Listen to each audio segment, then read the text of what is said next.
La lección inaugural del curso, la informática, una ingeniería joven muy importante, corre a cargo del profesor Miguel Toro Bonilla, catedrático de Lenguaje y Sistemas Informáticos.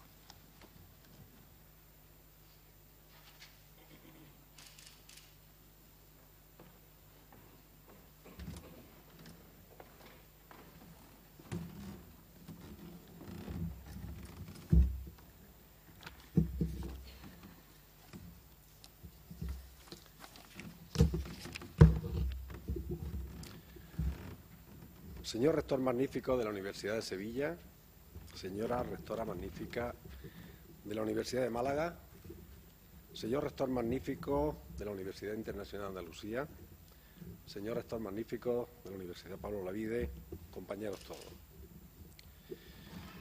En la nueva era del conocimiento, la gestión de la información y las comunicaciones son factores muy importantes dentro de los procesos de producción y de creación de riqueza. Las tecnologías de la información y de las comunicaciones, las TIC, cumplen un papel determinante en nuestros días, por lo que los ciudadanos en general y los gobiernos en particular han comprendido su importancia para incrementar la productividad y bienestar de la sociedad.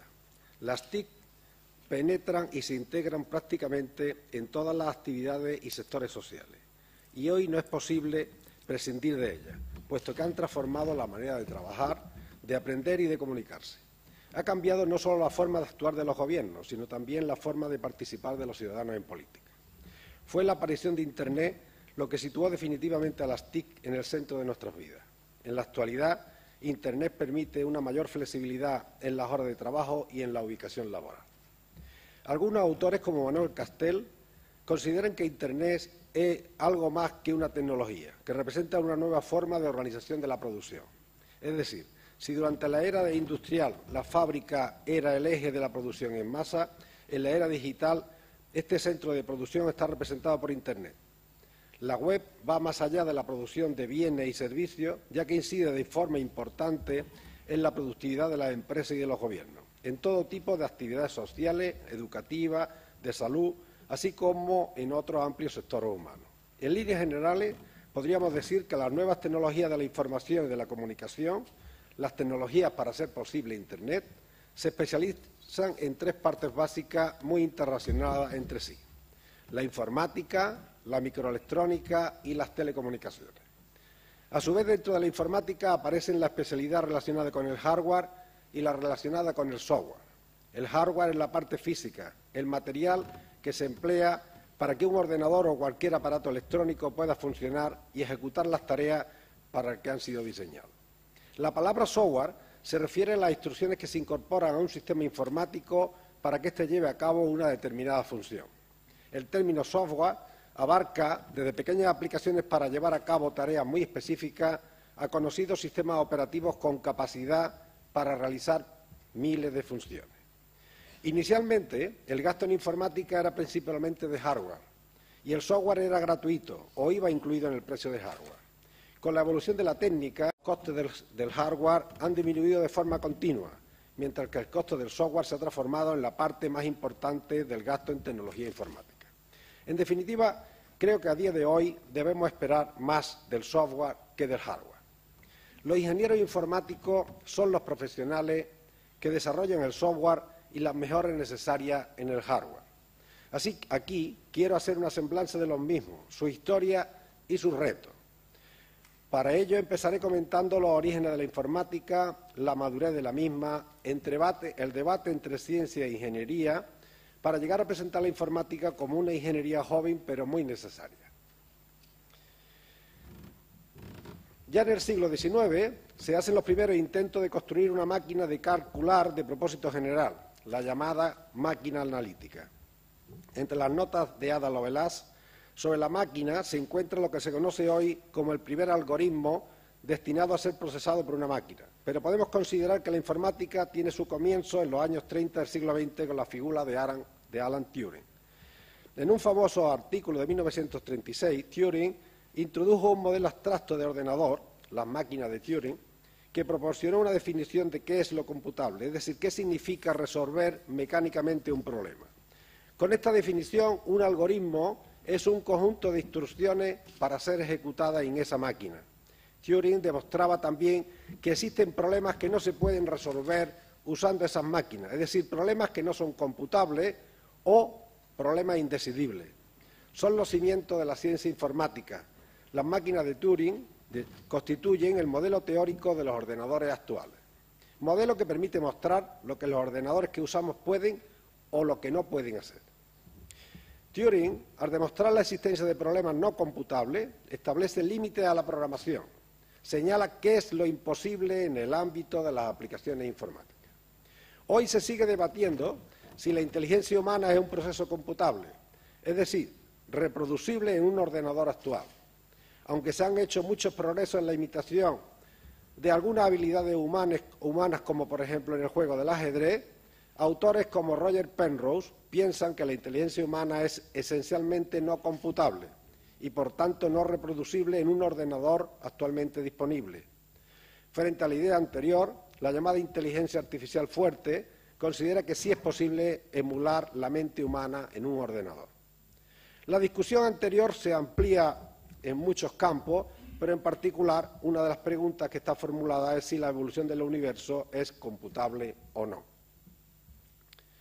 ¿Pero son los problemas no computables los únicos e imposibles de resolver con aplicaciones informáticas? Hay muchos más problemas prácticos imposibles de resolver por un ordenador. Si, por ejemplo, un programa tardara varios miles de años en devolver una solución, diríamos que es inútil. Es decir, si las posibles soluciones a un problema tienen un coste inaceptable, entonces también consideraríamos que ese problema no puede ser resuelto en la práctica. Esos problemas pueden ser caracterizados. De forma muy general, podemos clasificar los problemas informáticos en tratables o intratables según el número de operaciones que debamos hacer para resolverlo en función del tamaño de los datos de entrada. Si necesitamos realizar un número exponencial de operaciones con respecto al tamaño de los datos de entrada, el problema es intratable, es decir, no tiene solución informática práctica. En los problemas tratables existen programas que los resuelven, cuyo número de operaciones es como mucho una función polinomial del tamaño de los datos. Se puede argumentar que hay problemas que no se pueden resolver ahora, pero sí dentro de unos años con una computadora más potente. Eso es cierto, pero hay problemas que por muchos años que pasen seguirán siendo imposibles de resolver en un tiempo razonable. A estos problemas se les llama intratables y también forman parte de lo imposible en informática. El estudio de estas cuestiones comenzó en la década de los 60 del siglo pasado y continúa actualmente. Se consideró básicamente dos tipos de costes asociados a un programa o algoritmo, el tiempo y el espacio. ¿Cuánto tiempo tardará en ejecutarse el algoritmo y cuánta memoria será necesaria? El hecho de que todos los algoritmos conocidos para resolver un cierto problema requieran un número exponencial de operaciones no necesariamente quiere decir que el problema sea intratable. Podría ser que todavía no se nos hubiera ocurrido un algoritmo mejor. En los años 60 y 70 del siglo pasado se mostró la existencia de problemas presuntamente intratables, la clase de problemas NP completo. Se trata de problemas para los que, si bien no se conoce un método eficiente para obtener una solución correcta, en cambio, basta un número pequeño de operaciones para verificar si una posible solución del mismo lo es. Realmente, si lo es de una forma correcta. Es decir, que aunque no sepamos resolver el problema eficientemente, sí sabemos comprobar eficientemente si una posible solución es correcta. Lo que todavía no sabemos es si los problemas NP completos son tratables o intratables. De hecho, esta cuestión, denominada problema P versus NP, se considera uno de los problemas del milenio. La solución del mismo tendría un impacto enorme, desde la confirmación de la seguridad absoluta en los sistemas criptográficos actuales a la posibilidad de ser factible la construcción de un decodificador universal cuyas implicaciones en la vida real podrían ser espectaculares en todos los órdenes. No obstante, conviene hacer hincapié en que muchos problemas presuntamente intratables representan problemas de la vida real muy relevantes y de gran importancia práctica. Esto nos lleva a considerar soluciones imperfectas y abandonar, en muchos casos, la búsqueda del objetivo de la solución perfecta. Actualmente, una muy fructífera línea de investigación busca obtener soluciones parciales o aproximadas para problemas no computables o presuntamente intratables, que pueden ser extraordinariamente útiles en la práctica. Además, esta línea de investigación pretende estimar la calidad de la solución obtenida, la cercanía a la solución óptima en función del tamaño de los datos de entrada y del tiempo de cálculo empleado. Pero fue la aparición de Internet y el desarrollo de las tecnologías asociadas a ella lo que popularizó definitivamente la informática. La web, concebida en 1989 y realizada en 1990 por un equipo liderado por Tim Berners-Lee, es una plataforma de comunicación distribuida y colaborativa que ha permitido la masificación de Internet. Por su interactividad y el gran número de personas que la usan, es el medio de comunicación más potente que existe hoy en día. Es también el repositorio público de datos más grande que la humanidad ha creado, almacenando en la actualidad petabytes de datos. Un petabyte es 1000 terabytes o 1 millón de gigabytes. Para hacernos una idea, filmar la vida de una persona que viva 100 años durante las 24 horas del día ocuparía 0,5 petabytes. Cada día, cientos de terabytes son agregados en los más de 200 millones de ordenadores que conforman hoy la web. Los buscadores web, como Google y otros, permiten acceder a ese océano inmenso de datos que de otro modo no podríamos ver. La principal contribución actual al contenido de la web proviene de las mismas personas que la usan, es lo que denominamos la web 2.0. Por supuesto, la calidad de la información es superior en sitios con contenido editorial como periódicos o sitios gubernamentales. Por esta razón, se está llevando a cabo mucha investigación con el fin de explotar el conocimiento implícito que está codificado en las acciones que realizan las personas en la web. Este tipo de análisis se denomina sabiduría de la gente aplicada a la web. La investigación necesaria es una investigación ingenieril, en tanto que necesita resultados, aunque sean aproximados, en plazos acotados y que normalmente tienen un usuario, una empresa o un gobierno que la demanda. La sabiduría de la web 2.0 también se refleja en la calidad del trabajo colaborativo detrás de sitios como Wikipedia. De hecho, hay estudios que muestran que la calidad de Wikipedia es comparable a una enciclopedia convencional. Otro ejemplo de uso de la sabiduría de la web es la jerarquización de las páginas. Esta se realiza principalmente utilizando las palabras que contienen las páginas, lo que conocemos como la sabiduría de los que escriben, los enlaces entre páginas, la sabiduría de los administradores de los sitios web, los textos asociados a los distintos objetos de una página, etiquetas, comentarios, etc. Es decir, la sabiduría de la web 2.0. Y las selecciones de los resultados escogidos igualmente por personas cuando navegan, lo que llamamos la sabiduría de todos los que usan la web. La combinación de toda esta sabiduría permite a los navegadores encontrar buenas páginas para la mayoría de las consultas que se realizan. La irrupción de Google en 1998 con su propuesta original de buscador basado en el algoritmo PageRank, que aprovecha la sabiduría existente entre los enlaces entre páginas, fue un hito en este campo. Es digno de destacar que el negocio de Google, centrado en la gestión de la información en Internet, es un nuevo tipo de negocio frente al negocio de las, hasta ese momento, grandes empresas informáticas como IBM, Microsoft o SAP.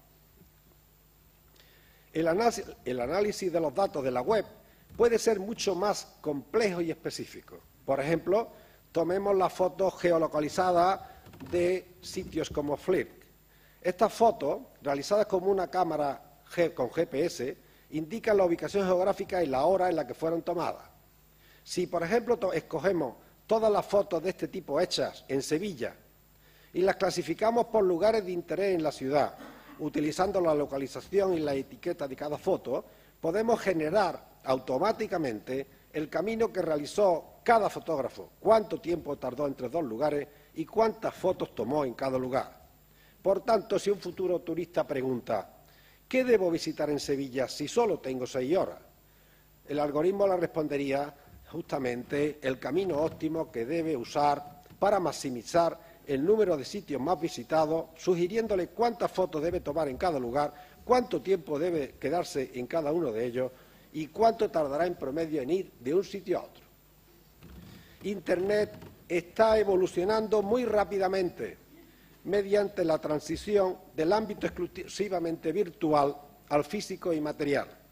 Aparecen nuevos campos de trabajo como Smart Cities, las llamadas ciudades inteligentes o Internet of Things, que se suele traducir como el Internet de las cosas. Este es un escenario en el que los objetos, animales o personas cuentan con identificadores únicos y la capacidad de transferir automáticamente los datos a través de la red. La web 2.0, en particular las redes sociales como Facebook y Twitter, han contribuido a democratizar la web. No solamente en el sentido político, sino también en que más gente posee contenido propio en la misma. En el campo de la toma de decisiones colectivas aparecen herramientas colaborativas que abren nuevas vías hasta hace poco inéditas para la profundización de la democracia. Las herramientas de videoconferencia están haciendo posible celebrar reuniones virtuales que son ya una alternativa a las presenciales. Un campo donde la evolución está siendo muy rápida es la celebración virtual de actos de lectura de tesis doctorales en muchas universidades europeas. Sé de buena tinta que la Universidad de Sevilla ha comenzado a analizar esta nueva posibilidad para su posible implantación en los tiempos que corren. El tiempo disponible para acceder al contenido de la web sigue siendo el mismo, lo que significa que podemos estar en cada sitio menos tiempo si queremos explotar o explorar más cosas. O en las palabras del Premio Nobel de Economía Herbert Simon, ya hace más de 40 años, la riqueza de información genera pobreza de atención. Sin embargo, si podemos explorar de manera automática la sabiduría de la web, es posible que la sabiduría de todos los que la usamos pueda proporcionar experiencias que integren datos de nuevas maneras para generar información de calidad que pueda producir riqueza de atención. Anteriormente hemos visto dos aspectos de la informática: la ciencia informática y la ingeniería informática necesaria para producir las tecnologías que requiere la web y las aplicaciones empresariales. En muchos foros internacionales está abierto el debate sobre si la informática es una ciencia o una ingeniería. Este debate tiene importantes consecuencias en la formación de los informáticos, en su papel en el mercado laboral, en su aportación al desarrollo económico y en la financiación de la investigación en informática. La informática, evidentemente, tiene esos dos aspectos, el científico y el ingenieril. Pero tenemos que preguntarnos, ¿pero cuál debe ser el aspecto central en una escuela técnica superior de ingeniería informática? Legalmente, el título que reciben los informáticos es de grado en ingeniería informática, pero ¿es ya la informática realmente una ingeniería? Para profundizar en estos aspectos me quiero detener en analizar lo que entendemos por ciencia e ingeniería. Muchas de estas ideas se las debo al profesor Javier Arrasil. Podemos distinguir dos tipos de conocimiento que se complementan entre sí, el conocimiento científico y el conocimiento tecnológico. Tienen propósitos diferentes. El primero trata de ampliar y profundizar el conocimiento de la realidad. El segundo de proporcionar medios y procedimientos para satisfacer necesidades. El conocimiento científico pretende saber, el conocimiento tecnológico pretende saber hacer. Es muy importante tener en cuenta que la tecnología no es solo el fruto de la aplicación del stock de conocimiento científico disponible, sino que dispone de un cuerpo propio de conocimiento sobre métodos, técnicas y aplicaciones. Junto a la ciencia, como una fuente importante de conocimiento, está la ingeniería como otra fuente complementaria. De una forma muy general, la ciencia busca el conocimiento científico, la ingeniería el conocimiento tecnológico. Los ingenieros son los profesionales encargados de producir el conocimiento tecnológico. Podemos decir que el método del ingeniero es la estrategia para encontrar la mejor solución a un problema, dado un conocimiento incompleto y unos recursos limitados. El tipo de problemas que aborda un ingeniero tiene unas características diferentes a los que resuelve un científico y pueden ser caracterizados. La primera característica es que el ingeniero pretende desarrollar una estrategia de transformación en una situación incierta o pobremente comprendida. Al ingeniero rara vez se le da un problema específico, rara vez se le da un problema bien definido. En general, este tipo de cuestiones es especialmente relevante en informática. Como segunda característica podemos señalar que la solución deseada tiene que ser consistente con los recursos disponibles. Las restricciones físicas, económicas y políticas siempre existen. Estos recursos son una parte integral de la formulación del problema y además definen y restringen su solución. Recursos diferentes implican soluciones distintas al mismo problema. Algunos de estos recursos son el tiempo para encontrar la solución, por ejemplo, o el conocimiento disponible en ese momento, o incluso el tiempo necesario para conseguir ese conocimiento científico, o las limitaciones económicas que puedan existir, etcétera, etcétera. Por último, la solución debe ser la mejor, o lo que técnicamente se denomina la solución óptima, de acuerdo con los recursos de partida.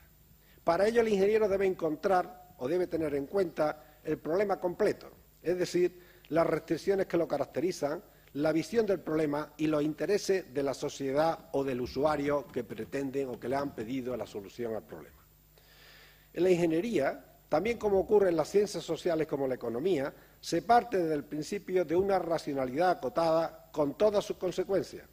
Esta racionalidad está limitada por tres dimensiones: la información disponible, la limitación cognitiva de la mente individual y el tiempo disponible para tomar la decisión. Tradicionalmente, los estudios relacionados con el cambio tecnológico estaban basados en lo que se denomina el modelo lineal. En este modelo, el conocimiento científico es el determinante unidireccional del conocimiento tecnológico existente. Por tanto, desde el punto de vista del modelo lineal, se trata de potenciar la generación de conocimiento científico, asumiendo que cuando haya un stock suficiente del mismo, se generará automáticamente el conocimiento tecnológico y, tras él, los productos que se puedan comercializar. En este contexto, desde este punto de vista, la universidad sería la encargada de generar el conocimiento científico, incluso en las escuelas de ingeniería, y las empresas el conocimiento tecnológico y su comercialización. Frente al modelo lineal, los estudios actuales sobre el cambio tecnológico están más de acuerdo con el modelo que podríamos denominar no lineal o interactivo del cambio tecnológico. En este modelo, el conocimiento científico y el tecnológico están en constante iteración y realimentación. Tal como se muestra en la literatura, en muchos casos el conocimiento tecnológico, el saber hacer, precede al conocimiento científico, el conocer. Con frecuencia, la tecnología ha precedido a la ciencia en la solución de problemas con incidencia en el desarrollo económico, y así sigue siendo actualmente en la mayoría de los casos. Esto es especialmente significativo en el mundo de la informática. Adoptar una visión u otra sobre el modelo de transferencia del conocimiento es clave para orientar las políticas públicas. Financiación de la investigación en informática, orientación de los estudios, etcétera, etcétera. Aquí nos inclinamos claramente por el modelo no lineal del cambio tecnológico, puesto que es un modelo que ha sido refrendado claramente por las experiencias históricas que ponen énfasis en las necesidades de la sociedad. Las escuelas de ingeniería en general y las de informática en particular deben tener como visión, desde nuestro punto de vista, generar el conocimiento tecnológico. Desde este punto de vista, el ingeniero informático tiene como papel fundamental contribuir a generar el conocimiento tecnológico necesario en el campo de la informática, así como colaborar en la adecuación del conocimiento tecnológico disponible internacionalmente a las empresas españolas. El ingeniero informático es una pieza clave en el desarrollo económico basado en el conocimiento que necesita la sociedad española. Los estudios superiores de informática en España se inician en los años 80 del siglo pasado. En la Universidad de Sevilla inician su singladura en el curso académico 85-86 con la puesta en marcha de la titulación de diplomado en informática en la entonces Escuela Universitaria de Ingeniería Técnica Industrial. Tras una larga etapa de maduración y alguna incertidumbre, el 3 de julio de 2001, el Consejo de Gobierno de la Junta de Andalucía aprobó la creación de la Escuela Técnica Superior de Ingeniería Informática. En España y en bastantes partes del mundo, la informática se creó con una visión científica y en un primer momento no tuvo interés por una visión ingenieril. Se creó con una licenciatura y posteriormente se convirtió en una ingeniería, pero sin cambiar esencialmente el enfoque. En los últimos años se está produciendo un cambio acelerado en la Escuela de Informática hacia un enfoque cada vez más ingenieril. En 1990 se establecieron los estudios de ingeniería informática y poco a poco las facultades de informática han ido evolucionando a escuelas técnicas de ingeniería informática. Históricamente, el mundo de la informática no reivindicó atribuciones profesionales en las leyes que se fueron promulgando desde 1986 en adelante. Fue en 2007, y no antes, la primera vez que de forma unificada se publicó una primera petición de atribuciones para la ingeniería informática y la solicitud de la actualización de las leyes publicadas anteriormente. En 2009 se publican las fichas de los grados en ingeniería informática y en 2010 se ponen en marcha los nuevos grados en un marco similar al resto de la ingeniería. En la ficha se explicitan unas competencias comunes a todos los grados en informática, pero todavía sin ninguna atribución profesional. Ahora, pero solo muy recientemente, ya podemos empezar a decir que la informática es una ingeniería. Los ingenieros informáticos que formamos deben desarrollar posteriormente una profesión. Cada una de ellas se caracteriza por la prestación de un servicio especializado a la sociedad de forma institucionalizada. La ética profesional tiene como objetivo fundamental el fomento de la excelencia profesional. Debe estar perfectamente definido lo que la sociedad espera de cada colectivo profesional y, en consecuencia, lo que puede exigirle. La conversión de una actividad laboral en una profesión se justifica por perseguir unos beneficios para la sociedad de forma institucionalizada. En el campo de la informática, este aspecto profesional va madurando poco a poco. Un ingeniero informático, como el resto de los ingenieros, debe ser responsable de producir productos adecuados para ser usados y tiene que ser responsable de la calidad de estos productos ante los usuarios finales. Hay un debate que todavía no se ha abierto, pero es necesario abrir. ¿Cuáles son las responsabilidades del ingeniero informático en las tecnologías que desarrolla, en el uso que se puede hacer de las mismas? Esta pregunta tiene muchas vertientes, pero solo me quiero detener acerca del problema de la privacidad en la era de Internet. Hoy día, casi todo está en Internet. Se suele decir que lo que no aparece en Internet no existe. La persona, idea, producto o negocio que no aparece en la búsqueda en Internet se convierte en algo irrelevante. Esto es debido a la globalización, a la expansión de las comunicaciones y últimamente a la explosión de los smartphones. Junto a esta realidad se está produciendo otra. Los datos están siendo almacenados en la nube. Es decir, nuestros datos tienden a no estar en nuestro disco duro. Más bien están guardados en almacenes externos gestionados usualmente por empresas privadas. Es lo que se llama la nube, y como ejemplo de ellos tenemos Dropbox, quizá uno de los más conocidos, y otros. Pero también están en la nube los datos de nuestras aplicaciones, como por ejemplo las de Facebook, WhatsApp, correo electrónico, pero también están nuestras conversaciones telefónicas e incluso todas las búsquedas que se hacen a través de Google, por ejemplo. Además, últimamente están apareciendo dispositivos que incorporan más datos nuestros a la red. Cámaras de vigilancia casera y otros sistemas de seguridad, cámaras públicas en centros comerciales y espacios públicos, etcétera, etcétera. Junto con los datos anteriores, hay grandes volúmenes de datos gestionados por administraciones públicas o grandes empresas privadas donde aparecemos, historiales médicos, transacciones bancarias, conversaciones telefónicas, como he dicho antes, etcétera, etcétera. En definitiva, estamos conectados e identificados casi de forma permanente y automática, enviando y recibiendo datos las 24 horas del día, unos datos que, en la mayor parte de las ocasiones, esconden nuestros gustos, intereses y opiniones, una información tremendamente útil a nivel empresarial e institucional. Actualmente, la información que subyace en esos datos se puede aprovechar. Los procedimientos para explotar este ingente volumen de datos se designan con el nombre de Big Data.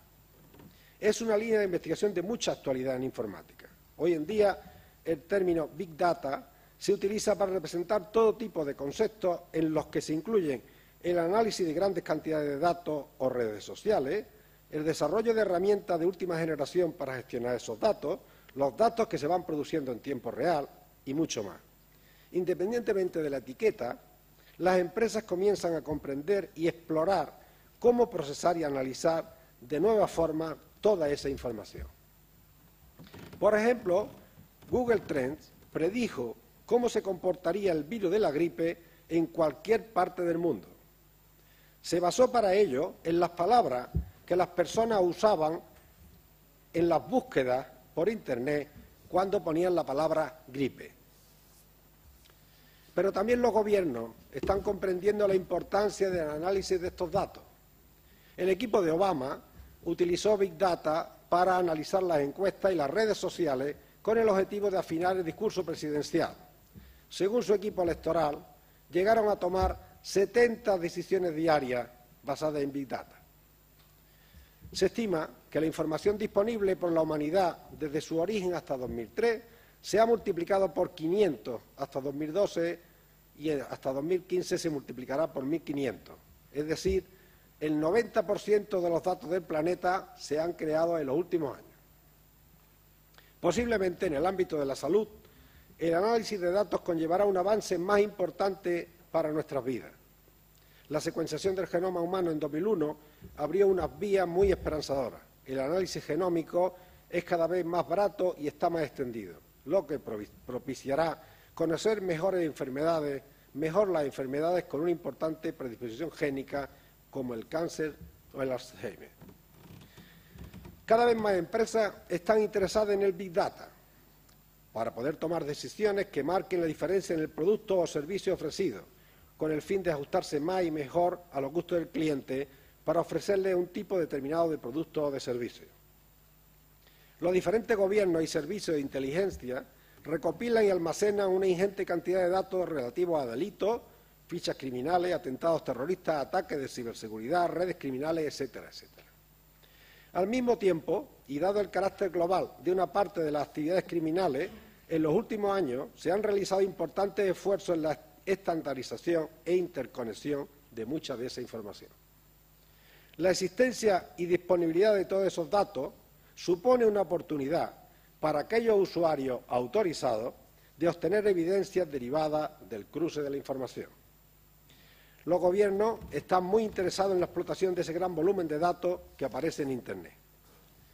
Todo lo anterior está abriendo un enorme negocio alrededor de la obtención de los datos en Internet, su almacenamiento y su posterior explotación. De acuerdo con los estudios de Gartner, en 2015 serán necesarios 4,4 millones de personas formadas en esta disciplina. Por cada puesto de trabajo creado se crearán 3 puestos adicionales. Estamos hablando de 15 millones de trabajos nuevos relacionados con el Big Data en 3 años a nivel mundial. Big Data tuvo en 2013, con un volumen de negocio asociado a 34.000 millones de dólares, 6.000 millones de dólares más que en 2012. Las tecnologías desarrolladas por los ingenieros informáticos pueden ser usadas posteriormente de forma muy variada e incluso para muchos fines que no habían sido previamente considerados. Es necesario regular el uso de la información. Hay muchas lagunas legales en el uso de la misma. Aunque las soluciones a muchos problemas económicos y sociales modernos se pueden encontrar en una mejor comprensión de los datos, el considerable aumento en la cantidad y variedad de la recogida de datos plantea serias preocupaciones sobre las infracciones en materia de privacidad. Posiblemente hay que establecer muchos límites éticos y políticos, además de legales, al uso de las tecnologías desarrolladas.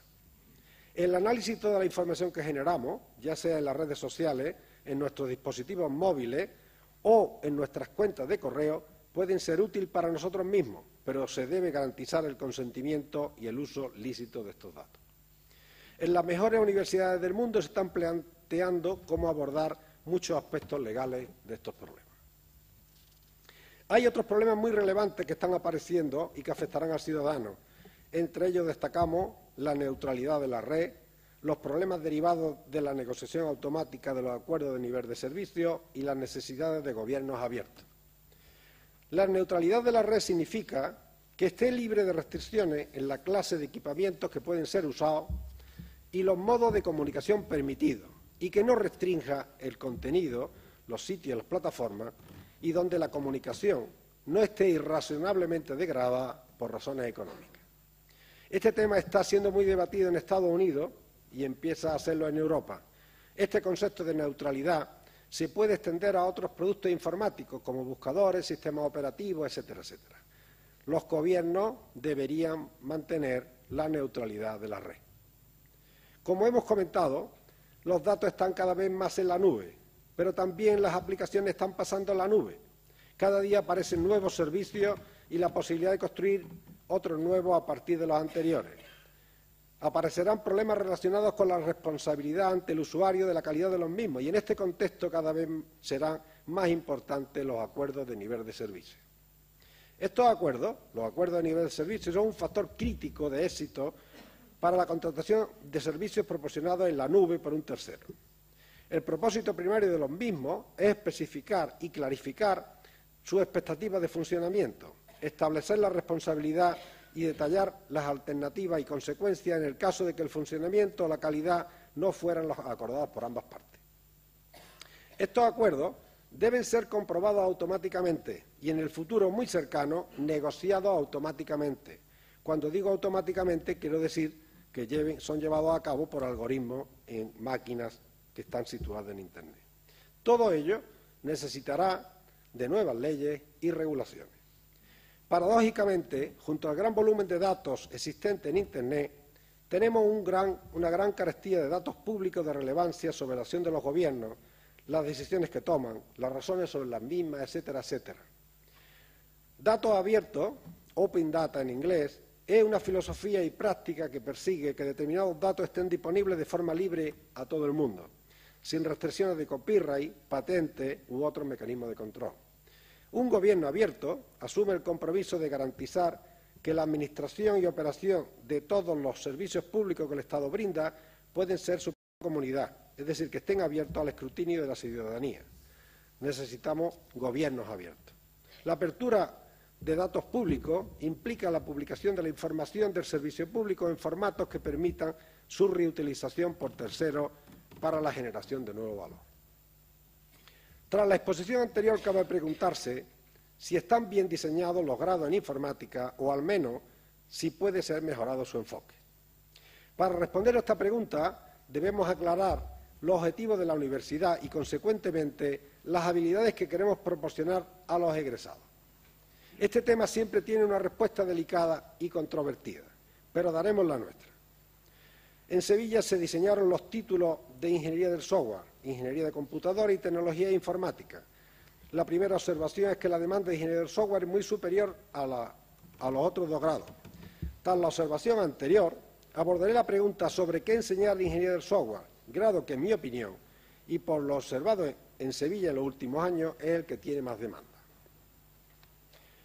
Creemos que la mayor aceptación del título de Ingeniero del Software es debido a un punto de vista sobre el objetivo de la enseñanza de informática por el cual se ve a la misma como una ingeniería, punto de vista que hemos defendido en muchas ocasiones. Creemos que el punto de partida para el diseño del título de Ingeniero del Software debe ser las necesidades de las empresas en las que trabajarán nuestros egresados, el perfil profesional que éstas demandan. A partir de ahí, tenemos que diseñar un programa de estudios que tenga en cuenta las referencias internacionales. Se trata, pues, de diseñar un grado que prepare a nuestros estudiantes para iniciar su carrera profesional en el campo que más trabajo proporciona actualmente. Nuestro objetivo principal, por lo tanto, debería ser cubrir las demandas actuales en relación a qué es un profesional de ingeniería del software en nuestras empresas. La afirmación anterior requiere alguna aclaración adicional. Estoy convencido, y así lo he defendido continuamente en el Consejo Asesor de la ANECA, que los grados universitarios tienen que ser diseñados para que los egresados tengan la formación que se necesite para iniciar una carrera profesional. En definitiva, desde mi punto de vista, los grados universitarios deben ser diseñados para que los egresados encuentren trabajo en las empresas existentes. Lo contrario es hacerle un flaco favor a nuestra universidad, que es quien soporta la universidad pública. Otro tema distinto, y en el que no entraré, son los másteres y los doctorados. Analizadas las empresas existentes, lo que puede incluir un entorno como la Unión Europea, una primera conclusión importante es que nuestras empresas objetivos, las que generan la mayor parte de los puestos de trabajo en informática, son empresas de desarrollo de software con énfasis en el desarrollo de sistemas de información web. En consecuencia, tenemos que formar ingenieros en sistemas de información web. Pretendemos formar, por tanto, ingenieros del software especializados en sistemas de información web. Unos ingenieros que tengan una visión muy amplia de la tecnología necesaria para construir una aplicación web que funcione, pero que también tienen que conocer las leyes aplicables en nuestro campo, la ley de protección de datos, entre otras, o cómo montar un CPD con posible soporte en la nube, qué es un proyecto, cómo se gestiona el mismo, etcétera, etcétera. Todo lo anterior, o tomando lo anterior como punto de partida, el primer problema que nos debemos plantear es el orden, por dónde empezar. Ya en los años 90, Meyer proponía la inversión del currículum. Meyer argumentaba que en las primeras enseñanzas había que dar un papel central a las bibliotecas, había que llevar a los estudiantes desde el rol de consumidor de software y reutilizador de componentes al de productor de software a través de un proceso de progresiva apertura de las cajas negras. Algunos hemos seguido este enfoque en varias asignaturas, pero el planteamiento de Meyer es antiguo y muy focalizado en la programación, muy orientado al bajo nivel del lenguaje de programación. Ahora queremos proponer un enfoque que vaya más allá, un enfoque orientado a proyectos, una inversión del currículum desde este punto de vista. La experiencia nos está demostrando que si empezamos por la programación tenemos que decir adiós a la capacidad de abstracción de nuestros estudiantes. Si empezamos por la parte de modelización, entonces estaremos desarrollando sus capacidades de abstracción y la programación se verá de manera natural como una herramienta para rellenar los huecos del modelo que hemos realizado previamente, no como el objetivo de nuestro trabajo. Si hablamos de los profesionales que pretendemos formar, hablamos de proyectos. No deberíamos empezar por la asignatura de programación, deberíamos llevar adelante proyectos, los roles habituales dentro de un equipo de trabajo, las herramientas de gestión y seguimiento de proyectos, la planificación, la elaboración de presupuestos, la interacción con el cliente, etcétera, etcétera. Y esto desde los primeros cursos. El cambio es suficientemente drástico y, por lo tanto, hay que hacerlo de forma progresiva. En el ámbito académico en el que nos encontramos, no debemos olvidar el importante papel que la informática juega y, sobre todo, jugará en un futuro inmediato, cambiando completamente el concepto de enseñanza tradicional.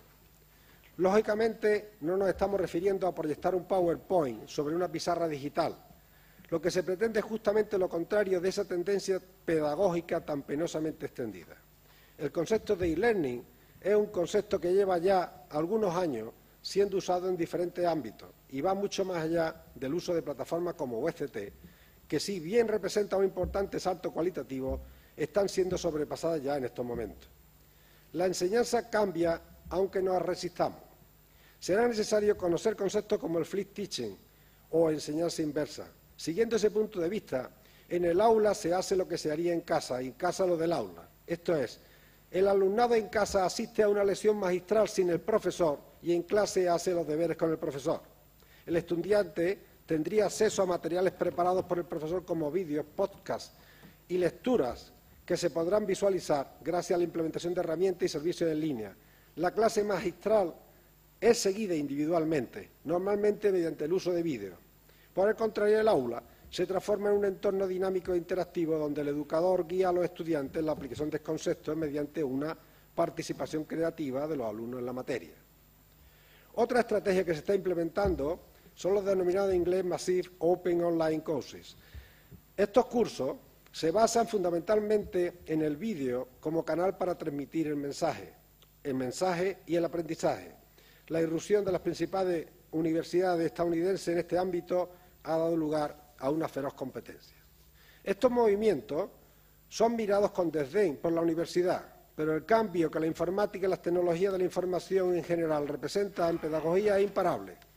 Las universidades públicas debemos reaccionar ante este reto y hacerlo pronto. Por último, y para ir terminando, un reto de investigación sigue siendo la búsqueda, como dije arriba, de nuevos algoritmos para resolver problemas. Como hemos visto al principio, la conciencia de los límites de lo computable y de lo tratable informáticamente nos lleva a considerar soluciones aproximadas y abandonar en muchos casos la búsqueda del objetivo de la solución perfecta de muchos problemas prácticos de interés. Mucho trabajo queda por hacer en la búsqueda de soluciones parciales o aproximadas para problemas no computables o presuntamente intratables, pero que tienen gran relevancia práctica. Uno de los retos más importantes de la informática en los próximos años es el análisis de los datos disponibles en Internet. Es el campo que anteriormente he comentado, el campo del Big Data, que, como hemos dicho, pretende sacar conclusiones de procesamiento de grandes cantidades de datos, vídeo en tiempo real, búsqueda y recuperación rápida en librerías de vídeo, de audio, etc. El análisis de datos incluye también el análisis de redes sociales, los algoritmos para el análisis de la influencia social, la aplicación del marketing viral, en la que utilizamos los mensajes entre los participantes interconectados en una red social con el fin de propagar la información a través de las diferentes partes de la red. En un mundo donde la mayor parte de los datos están en la nube, un reto de investigación muy importante es lo que hemos denominado acuerdos de nivel de servicio y que, como dijimos, constituye un factor crítico de éxito para la contratación de servicios proporcionados en la nube por un tercero, puesto que tendrán que ser comprobados automáticamente y en el futuro negociados automáticamente, se necesitará de nuevos algoritmos, tecnologías y de nuevas leyes y regulaciones que abren un campo amplísimo de investigación. La fabricación sistematizada y a medida de las aplicaciones software está dando lugar a la popularización de las fábricas de software y las líneas de productos software con el desarrollo de las tecnologías asociadas. Por último, sigue existiendo el problema de la estandarización de los servicios software, la búsqueda automática y la reutilización de los mismos, que requerirán nuevas tecnologías, ideas e investigaciones. Y para concluir, la ingeniería informática ha llegado a convertirse en una ingeniería muy importante para el desarrollo económico de un país. Estamos convencidos de que a medida que se tome conciencia, como se está haciendo, de los elementos que tiene en común con el resto de la ingeniería, en la medida que se oriente la formación de los egresados hacia las necesidades de las empresas europeas y en la medida en que se enfoquen las principales líneas de investigación hacia la solución de los problemas de la sociedad, la ingeniería informática irá madurando más y más, siendo cada vez más necesaria hasta alcanzar la categoría de imprescindible. Muchas gracias.